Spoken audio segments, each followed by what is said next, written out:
It is Wednesday, June 3rd. What Kahnawa'kehró zo gwego, Joe Dalaron Ujuts. Welcome to today's daily COVID-19 Task Force update. On today's program, we will have our Commissioner of Public Safety, Lloyd Phillips, joining us to tell us about the day's developments. But before we do that, many of you in the past week or so may have read a post that was a message that was posted on social media from Geraldine Standup, who's a very well-respected elder in our community. And it's something that got a lot of notice and was forwarded many times with hundreds of views. We thought we'd get her perspective on why she sent the message, and she talks a little bit about it in this next piece. Geraldine?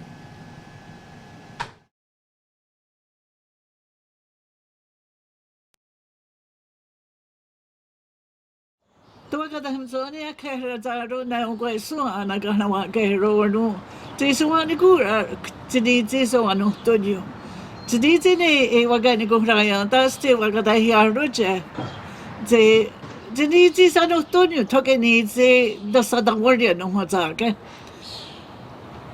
toga isere aisana ko jogo da kade tonaya wa na tiditi dasada haje Janita Jokuda Zanakwa, Danoze Uka, the Zanitara, Aguego Uka, Orodina Qua, Yatio Yanada, Tony Diada Warrior, Diaguada Warrior.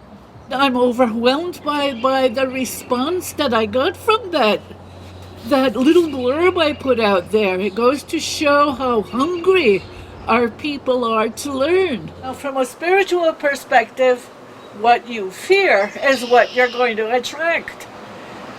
Your anger and your fear is putting a very strong emotion on manifesting something you don't want. These are our people's teachings that we have forgotten. We have so much power, and we have been disempowered by the non-native society telling us that we can't talk to God without a priest, or we can't heal ourselves without their doctors. And yes, we can, and we need to relearn that. And it has to do with our thinking. As far as the community task force is concerned, its basic understanding is from the medical perspective and from the physical perspective, which we, of course, really value. And I have to say kudos to these people, because they kept us alive and well and virtually unscathed. And we need to have faith in their abilities to keep us that way. We need to be really thankful to these people for our lives. And what I'm getting now from people is their anger. And anger is a mere symptom of fear. So the question is that what are they angry at? What are they afraid of? And it's not the task force that we're afraid of. What is it? You know, and it's re-entering society. Well, we're a part of the world. We have to re-enter society. And it starts with our ancestral spirituality. That will guide us. It isn't nothing else, because nothing physical is going to happen unless we come from a spiritual base. Look on it, Nidi Wagani Guraida, Mtinaho does it Sanis. Nagade underwear. Janiti Zadam does a down Yahaja. Neno Nego, Dutzi, Nedos Adam Zoni, Aizadi Hunya. No ho does it sanis. Tadigari was 20 is an Antonio, Yakinawanto, Tena, Tatawatani, Onakti, Dosadani Guhradani, Signora, Aguego the Scarhadani. So Negi the Negi Dwagadahimzoni, Akeri Hunyo Nungwe, so Tidzi. Yo yana de danos kona tiniti aiso no tunyo. Kohiga je ezo ungwe no wadungwadata ko Yahtu yu wesa ji tornado nectar anis anxiety no radi nang tukwa yahtu yu wesa tuni ji da sa da won ye no za ke jo ko da ga za da ri ta ni jok na ho da nya ta sa dia da na ho ta legi gi ga tawai ga da hum zo ni ke ya ta ga na no ko su no ko na da ko toki no ani o wo na ke to Kahnawake, Geraldine, I appreciate the kind words Kahnawake you shared regarding the task force as well as to the entire community. And certainly, you know, talking a lot about the well-being of our community, you know, I definitely want to you know, relay the message once again to the community that the task force sole purpose is to look after the health and well-being of our community. And in the beginning, yes, and it still is the primary focus, is to protect our community from the COVID-19 virus. And that's still our primary goal, and that was the goal from day one. But as things have evolved, and we have to look at things from a holistic perspective as well. And on the physical side of things, yes, that's what we're talking about, protecting people from the coronavirus. But also, as Geraldine mentioned, the spiritual aspect is very important. The mental health aspect of individuals also has to be taken into consideration, in which we relayed that information previously. But that's a very important component to the well-being of everybody, and as well as the emotional well-being. And we've seen these things struggling in the community. The emotional well-being and the mental health issues are more of a concern. And again, everything has to look into a holistic perspective. And yes, and the virus is still the primary goal, and it still is a primary concern. But you also have to take into consideration, and I'm glad to be reminded by somebody like Geraldine about the holistic elements of spiritual, mental health, and as well as the emotional health of our community. So that's what we focus on moving forward, and again, that will always continue to guide where we go in terms of our next steps. We understand that there's a level of fear, in which she also spoke about. And that's one reason why we had somebody like Dr. Kahnawake come in here yesterday and to speak to the community about opening, about the virus, and giving her perspective on it, and having somebody like an elder like Geraldine, who's a well-respected elder in the community, to come on and share her words again. I hope that resonates across the community, and certainly does resonate with myself and the task force. So once again, I certainly appreciate those words. Along the same lines of that is we as we mentioned, we get a lot of information from a lot of different places in the community.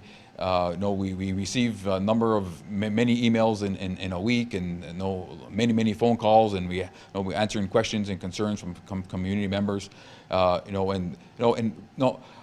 of the comments that we heard in general was to people saying, well, they feel like their comments are falling on deaf ears, and I could assure you they're not. We hear all the information. It comes in. We look at it. We discuss various elements. But as we said from the beginning, at the end of the day, we have to look at the science behind what's happening, and let science guide the way in making proper factual decisions on what is the next proper steps. What is a risk, a real risk, versus what is a risk that is maybe perceived to a certain extent, or what's a risk that's based in fear. And we have to weigh this all out. And not to dispel anybody's fears, but we want to provide that level of education, and information to the community, so that maybe if you're a little better informed, you may have a slightly different opinion on that. So that's the purpose. We have medical advisors, such as Dr. Goche, who we said before is not only a medical doctor, she's also a scientist and a virologist who studies these types of issues. And so we definitely rely heavily on her expertise, her knowledge, and professionalism to help us through the situation.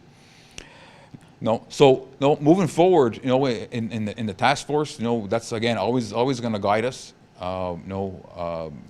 I think the community as a whole, we have done an excellent job up until now in terms of ensuring that the virus is contained, ensure that nobody gets majorly ill or no deaths in the community.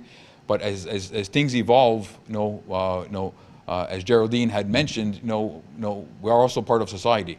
We have to evolve. We have to be, we have to be out in not just in Kahnawake, so we have to take measures to protect ourselves, to protect our community, but also keeping in mind the spiritual, mental, and emotional well-being of our community. People want to venture out. People want to resume some sense of normalcy in their lives, and we're trying to do that in a positive manner as we possibly can. Again, understanding there are some concerns and some fears.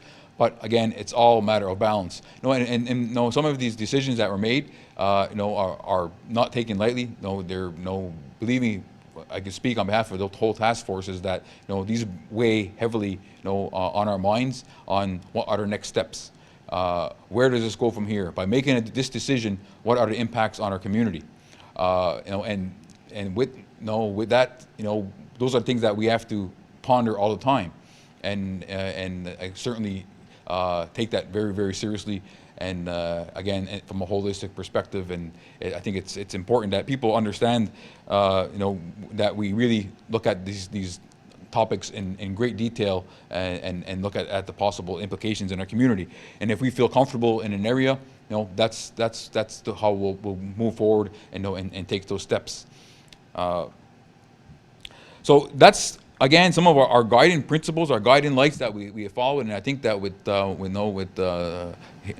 hearing what Geraldine had said, it kind of solidified some of the thoughts that I had, and maybe she helped express them, maybe better than I can, and given her wisdom throughout the years. But that will continue to guide us and move us forward. And also with that, listening to some of the concerns that have been raised and some ideas raised by some of our elders, at the Turtle Bay Elders Lodge, for example, Executive Director Derek Mentor, along with Lisa Westaway from the KMHC, did meet with some of the residents there and to discuss some ideas and some concerns. So they are looking at some ideas about visitation, with some dining options as well as some other activities. So those are some positive developments that are being looked at. As well as Catherine Memorial Hospital Center, they are looking at a plan to prepare for to address some of the concerns of people have expressed regarding some visitation. So things are evolving, things are being looked at. Nothing is stagnant, and so we want to make sure that people understand that there's constant work happening, whether it be at the task force or at the organizational level. But things are progressing in a manner as quickly and as safely as we possibly can. So with that, that's all I have for today, and we'll be back tomorrow again with another update from the COVID task force. Kahnawake.